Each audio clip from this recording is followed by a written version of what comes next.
Well, the race started in clear conditions at the Circuit de la Sarthe at 3 o'clock on Saturday afternoon, the traditional start time. Poleman Tom Dillman led the field away, but he was a little over-ambitious, jumping the start. That would earn him a drive-through penalty. The pole sitter, a 93 Porsche, at a top of a dominant display from Porsche. Problem for Fernando Alonso early on, collecting a GTE car. That would earn him a penalty, which in the end cost them a chance to win the race. Number 4 car coming back from their drive-through, battling wheel to wheel with Williams. A server crash for 30 minutes brought about red flags. We restarted behind the safety car as afternoon turned to early evening.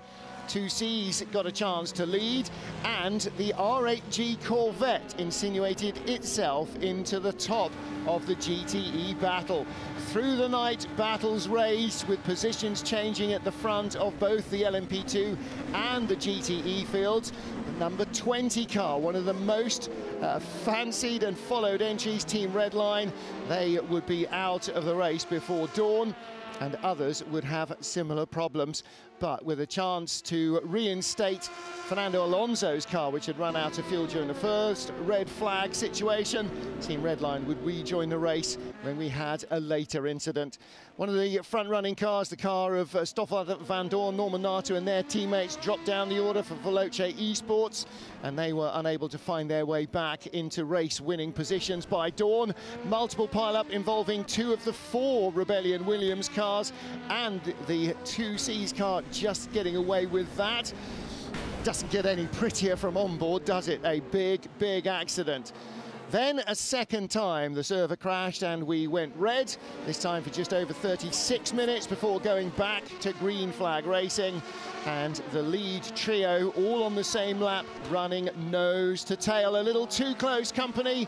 That earned a penalty for the Ferrari driver. Luckily, the second place Corvette continued in the race, but Aston Martin working their way back into contention.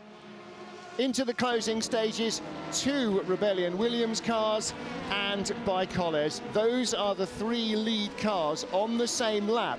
And now it comes down to driver time, fuel fill, and who can work and juggle and fumble their way to victory here in the first ever mixing of real world and sim racing drivers in such an elite event.